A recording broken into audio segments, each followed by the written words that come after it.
Welcome back to the Draft FC podcast, the podcast and website dedicated to all things official Draft FPL. My name is Mitch and I'm your host. This time for a bonus review episode, joined by my Draft FC colleague, Kiran. Say hello, Kiran. Hey, everyone. Hey, Mitch. Good to be back on the podcast. Do you know when was the last time you were on? Do you know? Ages ago. I haven't done this. No, I think we did one for when we launched Draft FC properly with Taryn. Which is a little while ago now. Yeah, exactly. So that's been a while. So the aim of this episode, obviously we're not doing a normal game week preview. Here we are just doing a bit of a quarter season review. We've sort of decided to use trading as the basis for discussing some players. It also gives us the opportunity to talk about some players that we wouldn't normally be able to bring up in a game week preview because they're usually quite highly owned, so that'll be quite nice. But yeah, 9-10 weeks in, good opportunity to take stock of where these guys are, because a lot of these guys went quite high on draft day, some of them very high. So we'll obviously be bringing those numbers into the chat. But even though we're going to use trading as the basis, I think a lot of this could turn into a bit of a general ramble, and if that happens, so be it. So Kiran, you were the one that pretty much put this list together. Should we jump straight into it? Yep. And I'll let you start with the first player because don't need to big up my own player so much. Did you just see those balloons again? Yep. Yeah, apologies if you see, for those watching this on the video, my laptop keeps putting some nice birthday balloons in the background. It's not my birthday, so just ignore those if you see them. And also for those that are listening to the pod, yeah, we are trying to test out a new video format, so there might be some oddities that aren't usually in the smooth flow of Mitch's podcast, but we'll see how it goes. Anyway, Diaby, talk to me, Mitch. What are your thoughts? I like him. I like him a lot. Obviously, he was the first name you put on the list. You drafted him on draft day. I want to say in the fourth round. I'm just having a look again because I haven't had this up the other day. I talked about him quite a lot in pre-season because he was coming into the league with some pretty good attacking stats over the last couple of years from the Bundesliga. It escapes me now exactly what his expected goal involvements were. It was either 0.55 or 0.6 per 90, which is very solid, and he's pretty much doing that, if not slightly better, through the opening 9 games for Villa. He's missed 1 or 2, hasn't he, through injury? I think he missed the last game. But yeah, he's hit the ground running.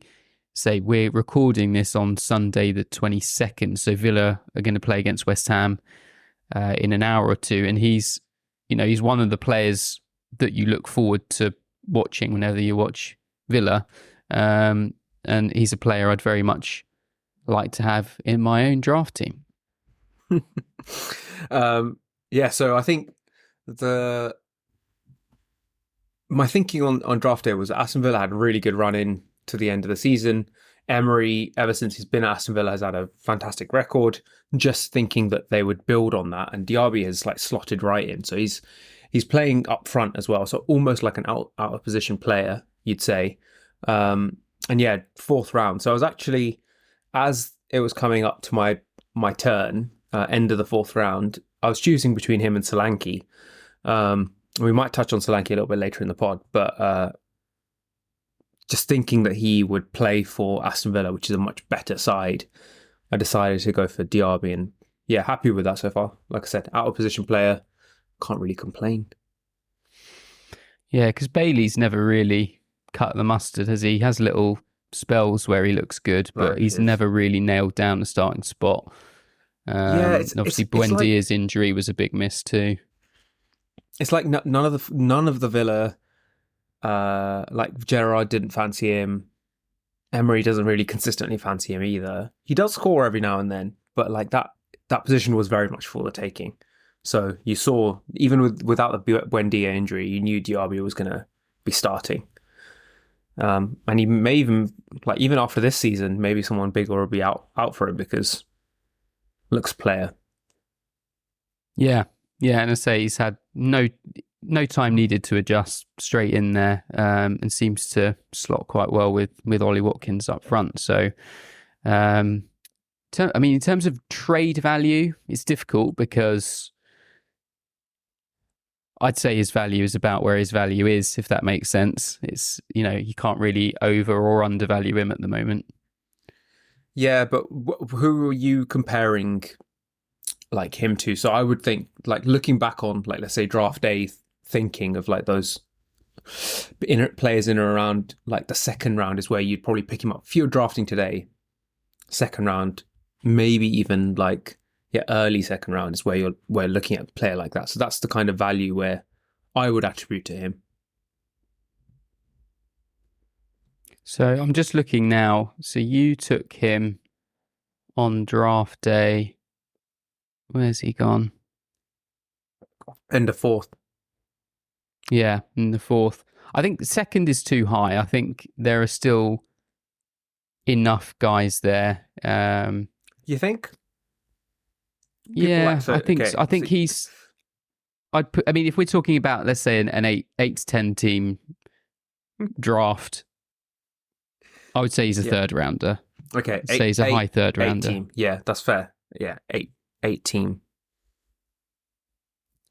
Yeah, but there's still like when even second round, you're like a lot of those players are you're just hoping for that they turn into almost first round level scoring picks. And you could argue that a lot of the players that we drafted in our second round, your Jesus, Kane's already gone. Darwin, don't know how many games he's going to play. Hoyland, Nicholas Jackson, like these sort of players, like it's risk reward. Whereas Diaby's got looks like he's got it good, consistent. I mean, a player who we might talk about in a minute, Jared Bowen. If you were drafting right now, would you take Bowen or Diaby? And where would you take Bowen if not? That's a good question, because we were maybe going to talk about Bowen. Because in my head, I think I would opt for Bowen, and I think I still see Bowen as an early third round, even late third round pick. So then on that basis, for me, Diaby would just slot somewhere close behind him. Yeah, so it's a really interesting comparison. So Bowen, he plays in a West Ham team that like basically everything funnels through him. Antonio is a bit of like battering ram at the moment. He's not scoring goals like he was maybe 2-3 years ago. So everything is funneled through Bowen. He's probably had a bit of an off season last season, and this season he's picked up again. So it's almost, you could say he's like streaky, but his streaks last really fucking long. I do like that about Bowen. How I guess it's with Diaby, it's like we don't have the background of how he's performed in the Premier League, but he is playing for a more consistently attacking outfit. Where Watkins runs the defenders ragged. They're going to score more goals, Aston Villa, and Diaby will be in amongst that. So probably quite level. I think I would still like Diaby, but if someone else who's not biased would be ranking these, I think they'll probably go for Bowen. But I think I always think about Bowen like last season, where I don't think he scored that many goals, and it just, that sort of thing always, that's where I attribute Bowen's performance to most, even though he's performed quite well for. Yeah, I mean, he had a bit of a drop off. He scored 12 goals the season before, and he only scored 6. I mean, he got into the 200 club the season before, 21-22. So that's massive. Still, he got 145 last year, which is nothing. Balloons again. There's nothing. That's it's nothing to sniff at. That's a very tidy, haul from a third, fourth round midfield pick. I mean, he obviously went quite high in draft days last season because of being in that 200 club. But I think I would definitely take Bowen just ahead of Diaby at the moment. But that's no slight on Diaby. I think they're in the same bracket. I just prefer a bit more tried and tested. Yeah. He also never really seems to get in. I mean, again, I could be making it up. He doesn't seem to ever really get injured, Bowen.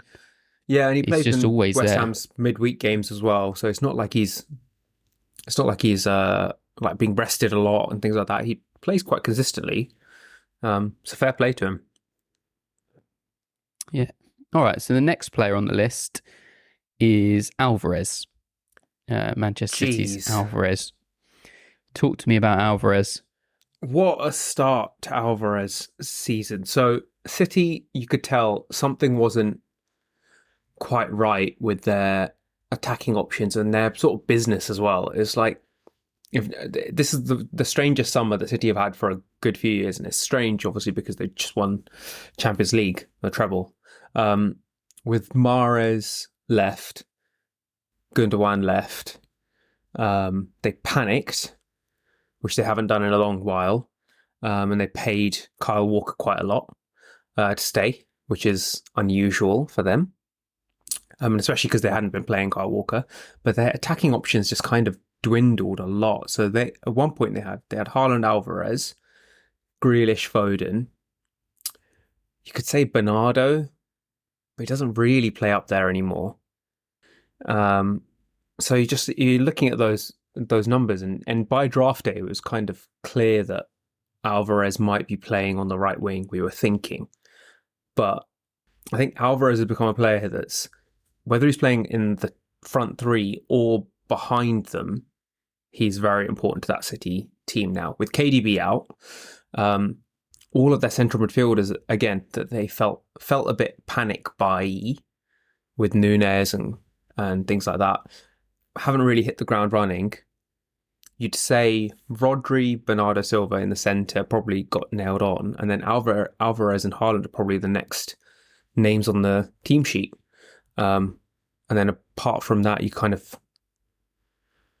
Grealish, but he's in and out of the team. Like I said, Alvarez feels like a dead cert at this moment. Yeah, and obviously he's a striker in fantasy game, which is massive. So he's got, how many has he got now? 4 goals, 5 assists, 57 points. So he's third in the striker table. Him, Haaland, Ollie Watkins splits them in between. And there's a decent drop-off after Alvarez down to Isak. So yeah, massive. And again, he wasn't taken particularly high on draft day. I think, actually, 4th, 5th round, he was probably going on average, wasn't he?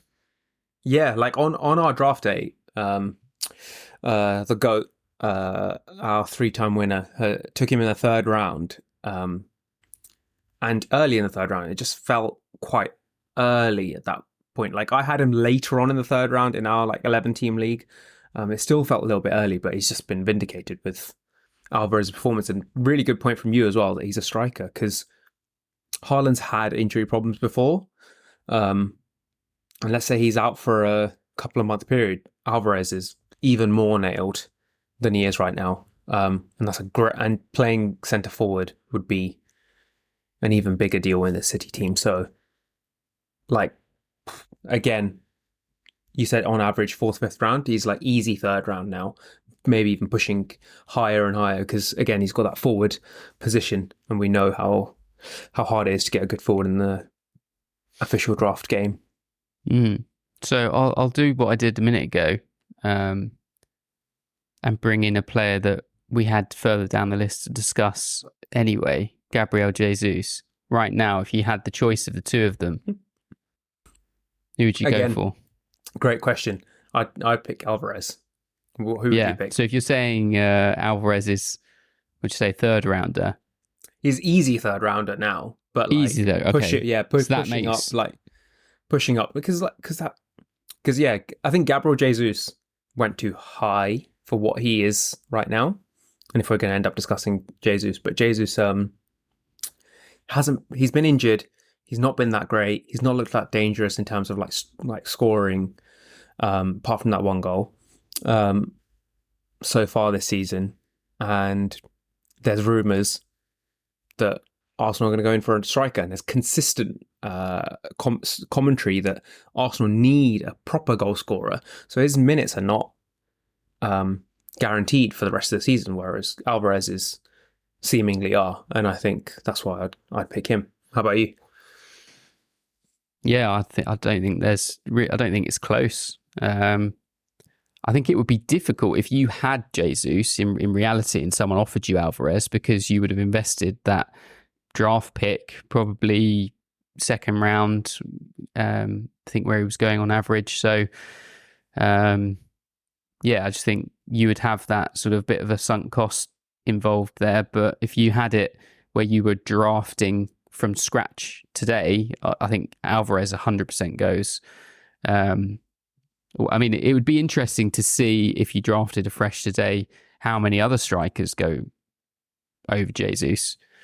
I mean, so I rated Watkins very high in the summer. He's kind of doing what I thought he would do, but your Isaacs, your Darwin's, Wilson.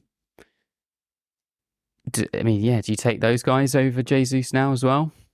Yeah, like I said, that January, there is a lingering January feeling. Like, if a striker is available, we know Tony's available, but if any other striker is available, Arsenal would not hesitate to upgrade that position, and they have done it before. No. We've seen them with the goalkeeper; they've done it. So that worry, whereas you know what you're getting from the likes of Isaac and Darwin,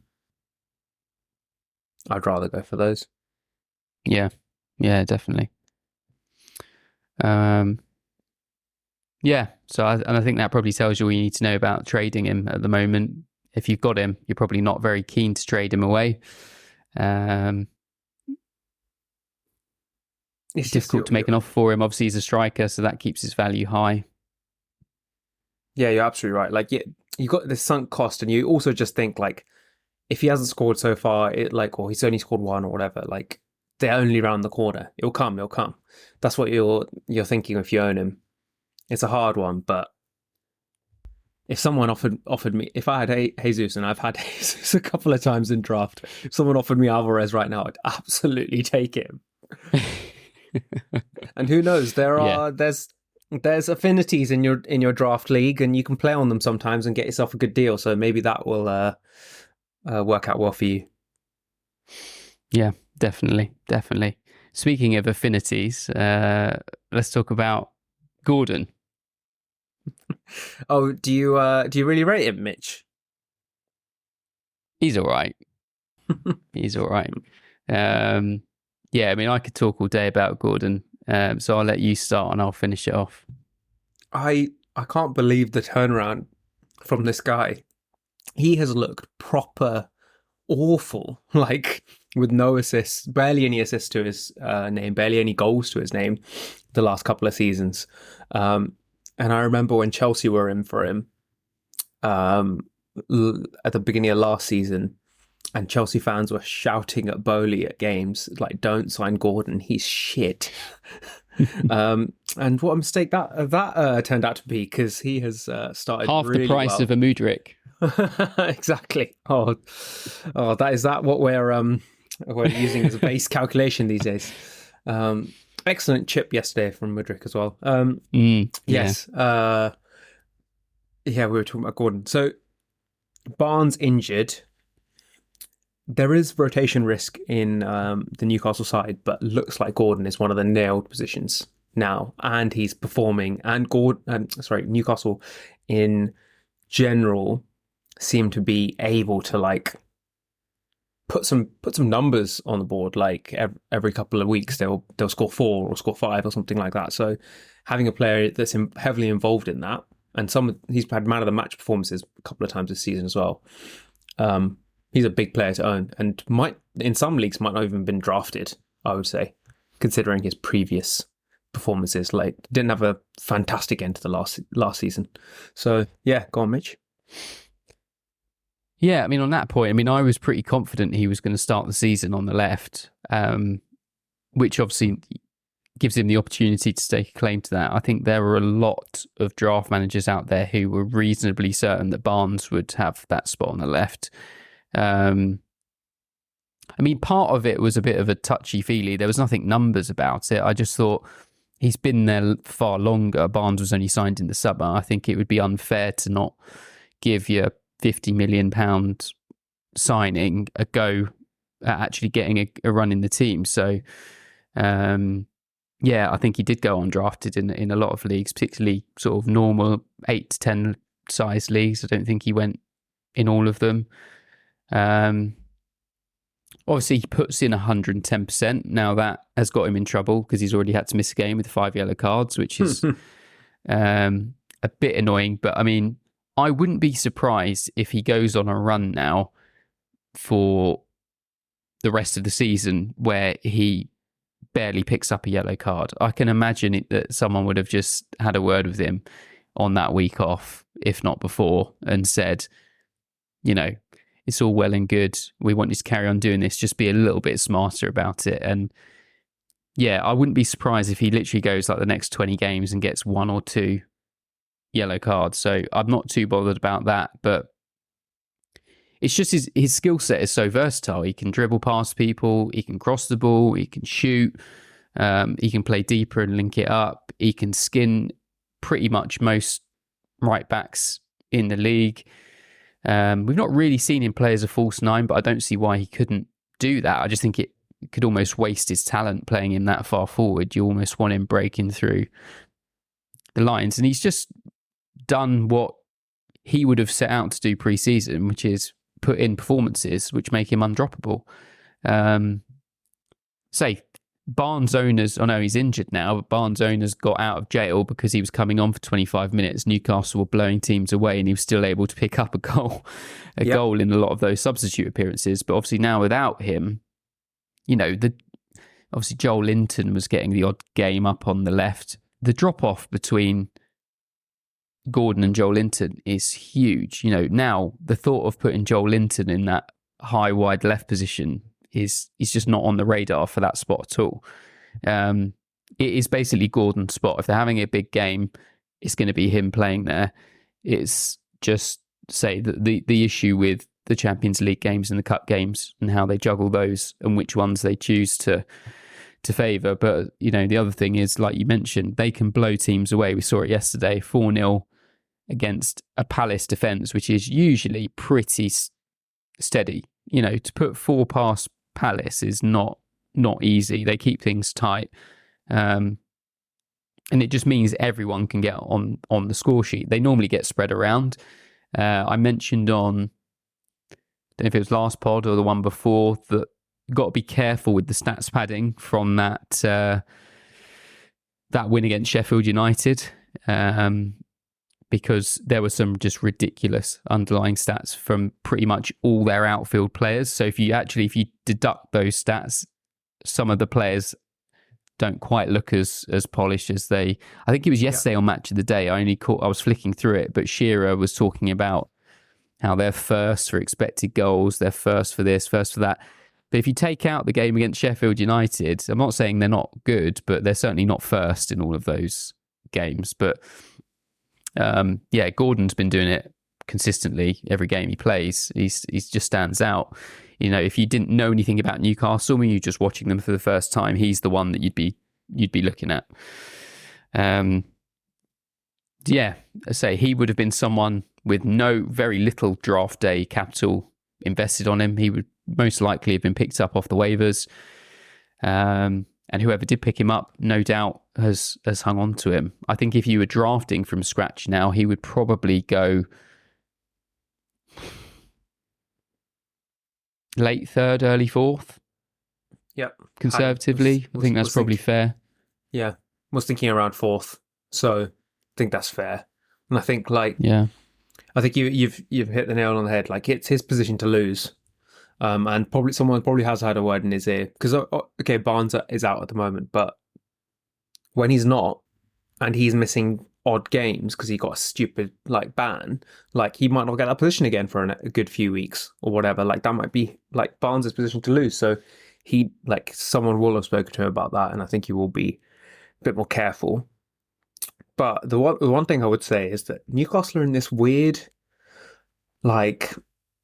it's almost like my brain's not corrected with Newcastle just yet as well. Like sometimes when I see Newcastle on a fixture list, I'm like, oh, that might be an easy fixture for whoever, and I'm like, no, wait, Newcastle are good now. And the strangest thing I find is like they might stick Joelinton in left wing, and they'll still win. And then they plucked this Elliot Anderson person out of somewhere, and I don't even know that much about him, but he seems like a person they just a Swiss Army knife. They just stick in any position, and he's performing, and they're performing as a team. So it's a really like Gordon might miss some games, and they'll put someone random there. But I always feel like Gordon will come off the bench in those games anyway. But it's definitely his position to lose, and any big game he's going to be playing there for sure. So. Yeah, and Barnes, in our league, Barnes went in the 6th round, and with that injury, most leagues he'll get dropped now. Yeah, I say can't really plan for injuries on draft day like that, but I don't think the status quo would be that much different if Barnes had been fit and healthy for the last month anyway. Okay, other players on the rise. I think we've sort of talked enough about Bowen, really. You don't need to go over him again. You've put Ben White on there, who's an interesting one because I think I tweeted about Ben White pre-draft, or maybe just around the time everyone was doing their drafts, about his relative value. Obviously having a very good season. He's leading the way, isn't he, for the Arsenal defenders by a decent amount. In terms of the defenders in general, he's up there as well. Generally, how many clean sheets? 4 clean sheets out of 9 is pretty good. Goal and assist. He just looks solid, doesn't he? He just looks solid. I know that the defenders generally have been helped with Timber's injury. That's definitely helped some of the selections. And simplified it a little bit, but he was definitely I thought he was being undervalued on draft day, and I think we're seeing that, really. Absolutely. I think people need to put some respect on Ben White's name, because he was massively undervalued last season, and last season he was potentially the top scoring defender, if I'm not mistaken, or one of the top scoring defenders, and he was talked about like, oh, he should go in the 10th round or whatever, like in most draft leagues. And it just felt a complete undervaluation of him. And we've had Draft FC Taran, who's an Arsenal fan, 2 seasons in a row has called for the dropping of Ben White, saying that Arteta doesn't fancy him. And he's proving Draft FC Taran wrong again. Has that right back position locked. I think Tomiyasu is probably not too far away from a start, but I think that's on Zinchenko's side. I don't think, like Ben White might get rested here and there, but that is his position, and I can't see anyone else getting a run in that team for an extended run in that team at right back. How did White look yesterday? Looked all right again. Arsenal were not at it yesterday at all, so it wasn't like. No one performed. Like Mitch and I were talking just before we started. Odegaard looked completely lost, almost like he didn't fancy it. So the Arsenal team wasn't really with it, and I think Ben White was kind of just along with that. He's one of those players. He's might be too high a comparison at the moment. In fact, it definitely is too high a comparison at the moment. He's sort of got a bit of an Azpilicueta quality to him in that. Never seems to have a crap game. It's sort of minimum 6, 7 out of 10 pretty much every time he's out there. Arsenal fans who obviously watch a lot more of them may disagree, but I never really seem to see him have a bad game. Yeah, like the person you'd associate with maybe making a mistake every now and then is someone like Gabriel, but I also think that he performs really well. Or Zinchenko. Or Zinchenko. Zinchenko got subbed yesterday. Looked like he didn't. Against Sterling, he looked completely off it. Was quickly subbed. Whereas White, you can't see that happening to him. And like I said, Tomiyasu's looked pretty good off the bench for a couple of games. I think he could be in for a shout at left back, but Ben White consistent and has attacking output on that side because he actually bombs forward, whereas Zinchenko or the left back usually tucks in. Yeah. Next player on the list, you've put Bournemouth goalkeeper Neto down. Yeah, Bournemouth look. You're a big fan excellent. of the Bournemouth defence? Yeah, Micah Richards' former teammate, Bournemouth's goalkeeper Neto. No, it is Wolves' Neto. I don't know if you caught the highlights from yesterday. It just feels like anything Wolves are doing, it's funneled through Neto, almost a bit like the Bowen effect. If Wolves score a goal, it's you're looking at the scorer and assister and thinking that he's going to be one of the two. This is he's kind of replicating his performance levels from a couple of seasons ago, and last season he was out for most of it with an injury, and came back at the end and wasn't really looking like the same player. However, with the preseason, he almost feels like he's gone back to that previous level, which is pretty good. So yeah, what are your thoughts on either of the two Netos? Not much on the Bournemouth one, but yeah, the Wolves one. I mean, 2-3 years ago, he was being talked of as the sort of main guy from Wolves that was going to end up at a top 4 club before long. And as that conversation seemed to happen, he just seemed to become so inconsistent. I mean, this season, the consistency is crazy. I mean, since game week 3, his FPL points have been, so in game week 3, 7 points, 10 points, 5 points, 9, 4, 5, 4. So he's gone every single week, he's getting an attacking return, 8 in the last 7, which for a draft manager, what more can you want? And again, a player that largely would not have been taken on that many draft days. I'm just going to have a look now, actually, and see where he went on average. And yeah, he was undrafted in a huge number of leagues. Otherwise, he was going in the sort of 13th, 14th round as a bit of a punt. So, but let's move on. Now, very big pairing that you've put down. Yeah, whether or not we do treat them together, we'll see. I've got my own personal feelings on it. Bruno Fernandes and Marcus Rashford as being big disappointments. Personally, I'd say I don't think I own either of them across any of my draft teams. Could be wrong. But so I don't feel like I've got any massive skin in the game with them. I think putting Bruno in here is maybe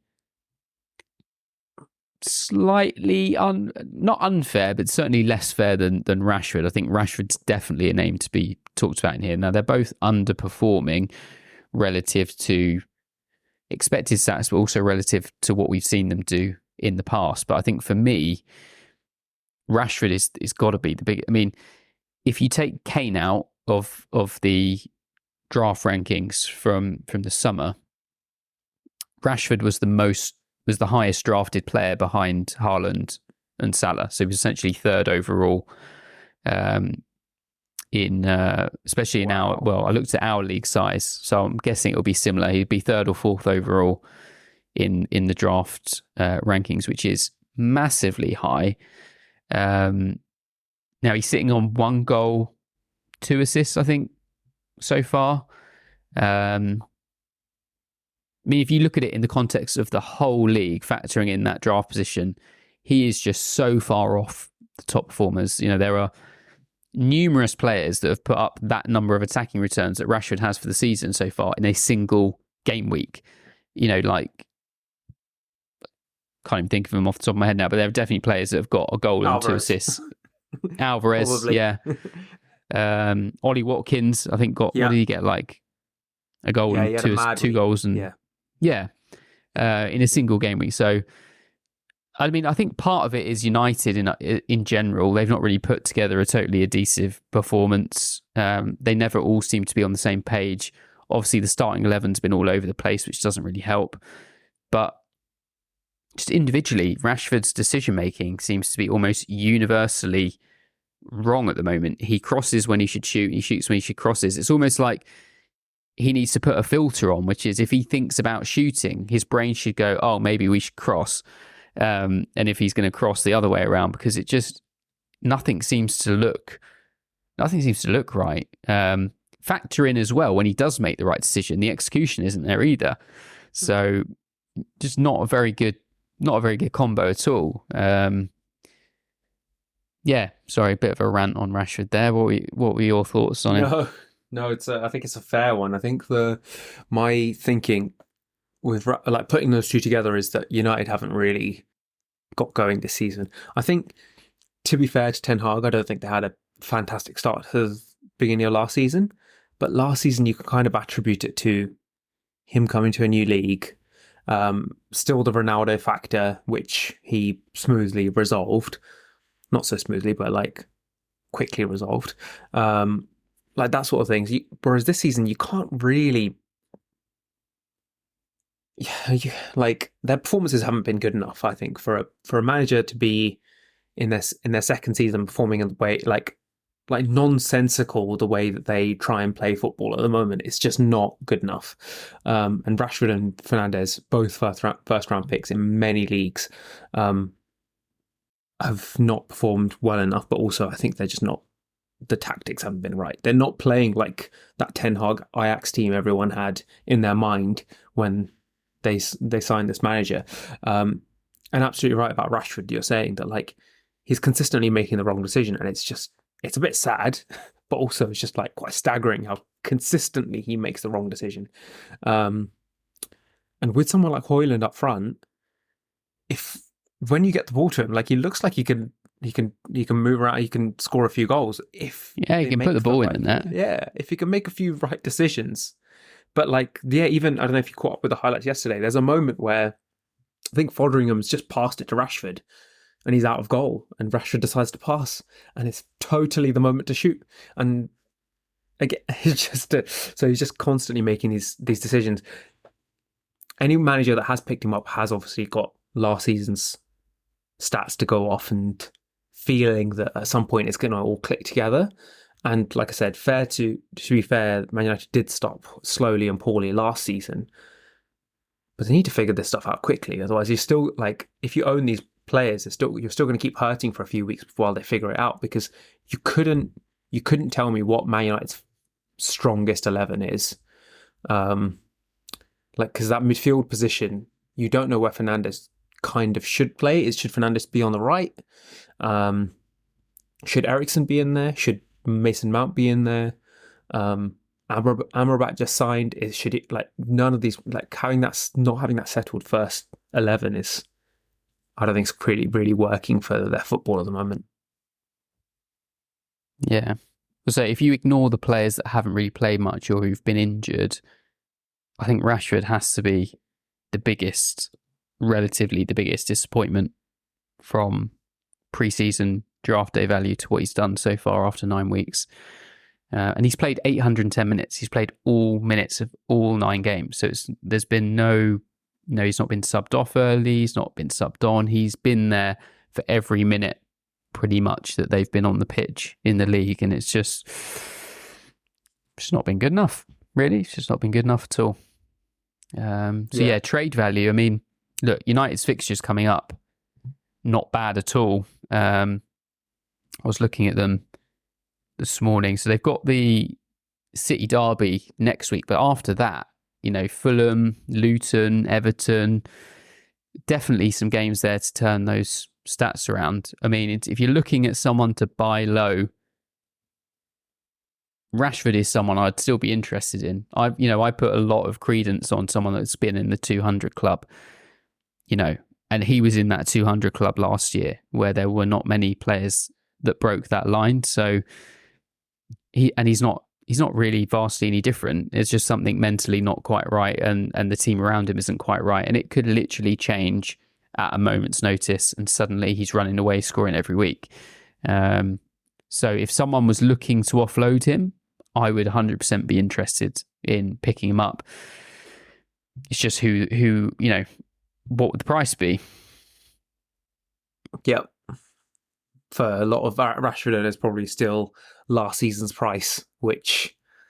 but if anyone is starting to get cold feet, because the performance has, like you said, consistently been bad, like you said, someone who has that previous record, you'd like to own. And I think that's kind of why I put Fernandes in this group. And yeah, it's probably a little bit harsh to him, but he's been moved around. Sometimes he's playing right midfield, sometimes he's playing centre forward, sometimes he's playing attacking midfield. He's not been at the level expected. But again, I picked him on the rating of not last season, the one before, because he got, again, 200 plus points.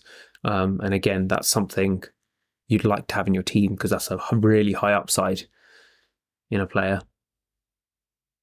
Yeah, I mean, Bruno was just behind Rashford on the sort of draft rankings from the summer. So, yeah. Right, I reckon we've probably only got time to talk about one other section, which, I mean, it's a biggie, but Trent Alexander-Arnold and the Liverpool defence. Now, we almost recorded this episode on Friday, and we would have been saying they've only got one clean sheet. Now they've got two, so they've doubled that, but it's still not exactly what you would come to expect from the Liverpool defence. But I mean, particularly focus on Alexander-Arnold because of the numbers he's put up over the last 4 or 5 years now. I mean, it's pretty crazy to think last year was considered disappointing, and he wound up on 156 FPL points, 13 attacking returns. But say a couple of seasons in the 200 club puts the pressure on. He was going sort of 10th, 11th overall. So depending on how big your league is, late first, early second. 24 points from 6 starts so far is in no way at all paying that back. So yeah, it's sort of, and again, just couldn't even say he's playing bad. He just doesn't seem to be getting in the same positions that he was before. Yeah. You're so right. So you said this earlier around defenses in general just not being like those, like Liverpool defense we think of as being able to put runs of clean sheets together, put 18 clean sheets together or something like that in a season. That just doesn't look like it's the case. With this new formation, they leak goals. And even though I know they got a clean sheet yesterday, Everton had some chances, and they even made Everton on a few occasions look dangerous. Calvert-Lewin could have scored in the first 2 minutes if he just actually directed his head at either side of Alisson.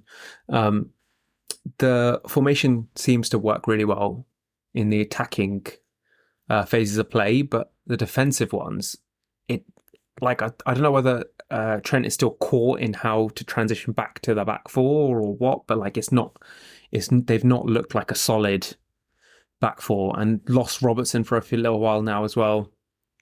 There's a rotation risk. Robertson's not really been lighting it up, to be honest. Yeah, absolutely. So I think Tsimikas actually has got a chance of like you were saying, Tomiyasu could overtake Zinchenko. I think if Tsimikas plays well over the next few games, don't be surprised if he carries on getting some starts even after Robertson's fit, because Robertson's not really been doing much either. It's because the formation isn't really made for Robertson. It's made for Trent. It's made for Trent to waltz into midfield, whereas Robertson has to kind of tuck in as a left centre back, and it's not really allowed him to do any attacking at all. So he's one of the sufferers of this new formation. But like you said about Trent, he's more involved in the play, which is good, but not from an assist point of view, because he's not on that right midfield or right wing spot whipping the ball in. And obviously there'll still be dead ball situations, but he's not had that same, not been able to replicate it the same. So taking away he's learning a new position, taking away the clean sheets, there's quite a significant dip in where you've probably drafted him to where he probably should be. Is he even top defender anymore? I don't know. Ben White? Trippier, I always feel like, I think later in the season, depending on where Newcastle are sat in the table, and depending on where they are in the Champions League, Trippier may start being rested in the Premier League games. You'd assume. Livramento must be getting more game time. That's why they signed him. That's the risk I'd put over Trippier, whereas Ben White doesn't have that same. So Trippier was the highest scoring defender last season by a long way. And he's currently... Is now. Yeah. He is now, by not a long way, but he's 8 points clear of second. So, if I was drafting right now, he would be the first defender I would take. Yeah. Just no sign of slowing down from him. But, I mean, I had a look at the heat map, because obviously I didn't catch the game yesterday. I had a look at the heat map to see where Trent was sort of playing, and it looked like a conventional right back heat map. He wasn't particularly central, wasn't particularly a right winger where you'd often see him moving forwards. It just looked like a bog standard right back from the early noughties, late 90s. It looked like it could have been a Gary Neville heat map. There was nothing special about it at all. And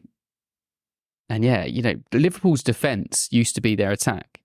That was their defence. Now their defence is their defence, and I'm not convinced they've quite got the personnel. Certainly, the personnel don't have the fear factor that they did a couple of years ago, where you could almost see opposing teams would go to play them expecting not to score. Whereas now, I think most teams feel they can get at them, which is just a complete change in mindset, and probably just puts teams slightly more on the front foot than they would have been, say, a couple of years ago.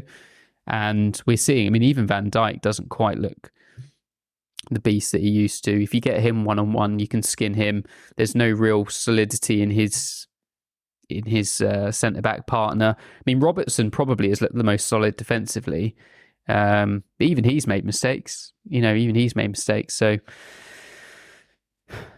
Alisson's probably the only one who looks really solid in there, sort of, if you include him. But he's had a wobble, not last season. Maybe it was the season before. No, maybe it was last season. But he has had his moments as well. But I think he looks the most solid of the back four. Then Robertson, you'd probably say, yeah. Van Dijk, I don't think, has been quite the same since the Pickford injury in that derby, and that last spot in the defence seems to be rotated week to week. So it's really hard to, even if Liverpool were performing well enough in a defence that you'd pick that spot, it could be any one of those three on any given week that is playing. That makes it really hard to judge. So Liverpool defence, just like many other defences, like you said, not at it so far. I mean, if you look at Liverpool's fixtures right up until Christmas, I mean, they got City away in game week 13, but otherwise it is a very, very nice run. I mean, they've Forest at home, Luton away, Brentford at home in the next three. After City, they've got Fulham at home, Sheffield United away, Palace away, and then you're right into December then. So I think if you're currently owning them, you're not going to be too inclined to sell.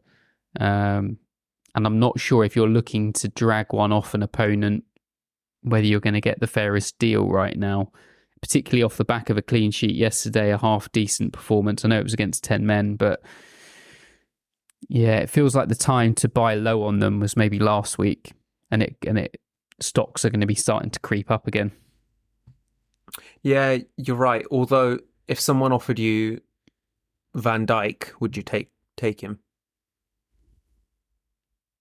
Well, the answer is always it depends. Yeah, of course. But are you rushing to get someone like that in your team? I don't think you necessarily are. I'd be interested, but I certainly wouldn't go tearing my team up, in the same way that I would have done a couple of years ago, where you're sort of guaranteed a clean sheet every other week, plus the odd thunder header from a corner. Yeah. Yeah. But it doesn't no. I don't remember him scoring that much. recently, even end of last season. Don't remember. No, well, he hasn't scored this season. He hasn't Yeah, scored this season yet. So yeah. I think Robertson might be the only Liverpool defender that's scored this year. Yeah, And zero he is. and 0 assists. Yeah, 0 assists. But if you look, you know that they're sort of, you call it their front five: Salah, Darwin, Jota, Diaz, Gakpo. Aside from those guys, Robertson has a goal and Szoboszlai has a goal. Nobody else has chipped in. No goals from McAllister, Elliott, none of the other defenders, which is a bit unusual. They're normally smashing teams 4-0, and it will be a couple for Salah, one for one of the other guys, and the defenders normally, smash one in. Yeah. It just doesn't feel, their team doesn't feel balanced. It doesn't really feel balanced. I think that's whether you can put that all down to not having a real solid out-and-out number 6. But yeah, I feel like Trent's a little confused still. That player? I'm not quite sure how to say his name. Graven. I was going to say. Yeah, I think it's Gravenberch, but he's not played enough where I've heard the commentators say his name enough. Yeah. I mean, he looks all right. He looks decent. But again, he's not a number 6. He's not. Yeah. He's like a Szoboszlai or a McAllister. I mean, McAllister's not looked that brilliant. Because they're not really. He's been the most defensive player that they have from the midfield. So it's. Yeah.